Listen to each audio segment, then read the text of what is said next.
वफाकी वज़ीर इत्तलात अताउल्लाह तारड़ ने बानी PTI के मामले पर PTI को ही तौहीन अदालत का मुर्तकिब करार दे दिया।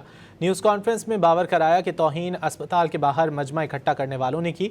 अदालती हुक्म के बरखिलाफ सियासी बयानबाजी और प्रेस कॉन्फ्रेंसेस की गई। वाज़ेह कर दिया हुकूमत ने सुप्रीम कोर्ट फैसले की तमाम हिदायत पूरी की। तिब्बी मुआयना भी करवाया गया। बानी की बहन भी मौजूद थी। एक बेबुनियाद कंटेम्प्ट की पिटिशन डाली गई है। जब मुआयना हो गया, हमशीरा मौजूद थी, शिफा के डॉक्टर मौजूद थे, शफाफियत से पूरी कौम को बताया कि every step of the way. अब एक कंटेम्प्ट जरूर हुआ। वो कंटेम्प्ट किसने किया और कैसे किया ये मैं आपको बताऊंगा।